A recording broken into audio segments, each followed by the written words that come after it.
We started our session with the General Assembly rejecting pay increases for ourselves, and we followed that in the first couple of weeks by being the first body, being the Missouri House, to pass right to work or worker freedom legislation out of the House and over to the Senate. That bill makes good progress over the Senate. It's been voted out of committee, and I believe is on the Senate calendar, and hopefully will be dealt with by the Senate after spring recess. We passed voter ID legislation, medical malpractice, cap reform, our fiscal year 2016 operating budget. We passed that out of the House 3 weeks early, and hearings on that have already begun in the Senate, with the Senate marking up that bill, which is faster and quicker than it's ever been done by any of the bodies. Yesterday we passed SB 24 out of the House, which restores the word temporary in the Temporary Assistance for Needy Family bill. We passed an education transfer bill out of the Missouri House. That bill is already out of Senate committee, I believe, with the Senate version dropped on top of that. We expect to get that to conference shortly after spring break. We renewed Representative Hoskins' Big Government Get Off My Back Act. We've done unemployment reform, which I think we'll be putting on the governor's desk this week, if not very shortly after spring break. We passed numerous agriculture pieces of legislation, which was vetoed by the governor last year. We feel that what we passed will be signed by the governor. If not, we'll have the ability to override them. We've done safety standards for clinics that provide abortions, and well, that's all. So it's been a really good session. I think as we head back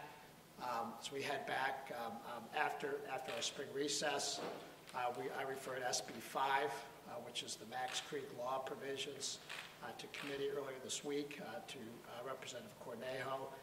We're going to be working on dealing with the municipal court situation across the state. SB 11, which is the Senate's ethics bill, sits on our calendar. We expect to address that after spring break, as well as a bonding bill that the Senate sent over to us. Those will be some of the first things we start doing when we get back. So if there are any questions, I'll be happy to answer. You had a press conference this morning on the welfare bill, and that one's gone to conference. The unemployment bill seems like it's pretty close. You guys were one vote shy last year. Correct. I asked Senator Dempsey about this. Do you see these as sort of dovetailing, as an overarching attempt to sort of rework the welfare social safety net system? Or? Well, look, I mean, one thing we know, okay, is that there's an increasing burden on our budget because of social welfare programs.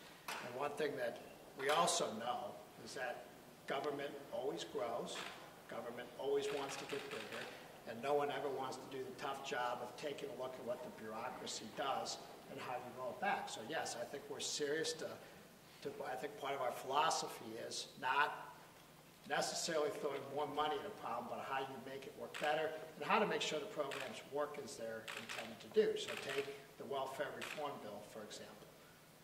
TANF, well, we like to refer to it in the acronym, so we don't have to really talk about what it stands for. What it stands for is temporary. It's temporary assistance for needy families, not permanent. And the goal, and the reason it's temporary, because it's to get families back to work.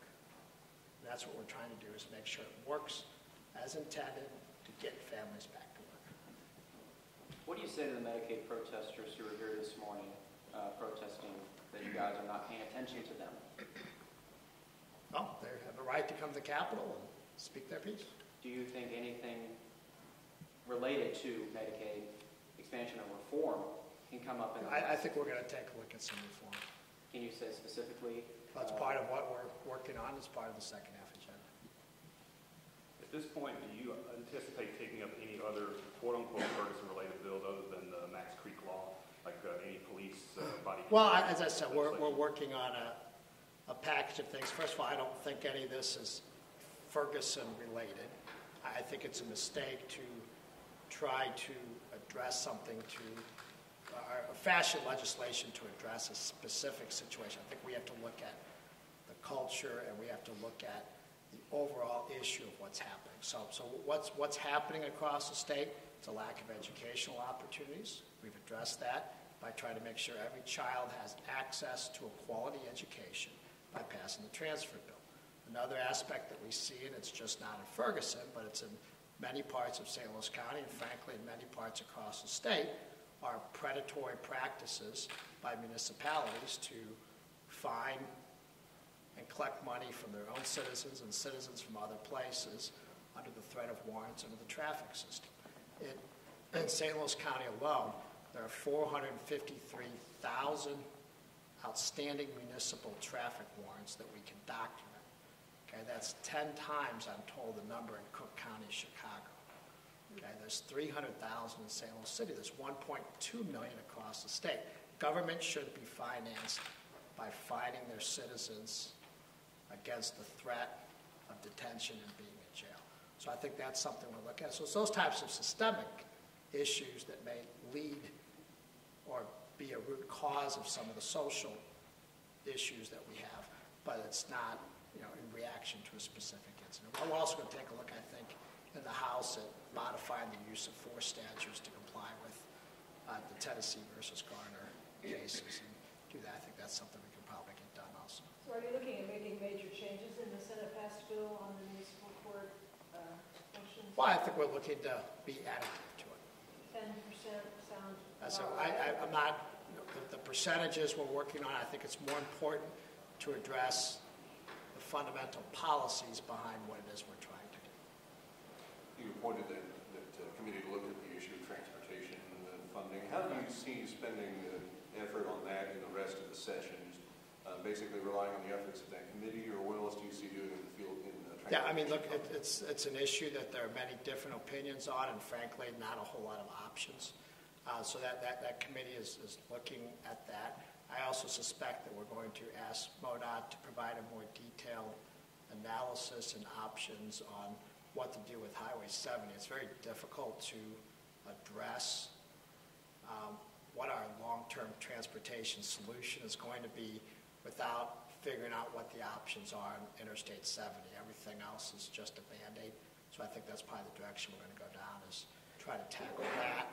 And there's a shorter-term funding gap to make sure we can receive all the federal highway dollars that we should be getting. I think we're going to take a look at some solutions for that. Do you anticipate some kind of broader plan or long-term solution into next year?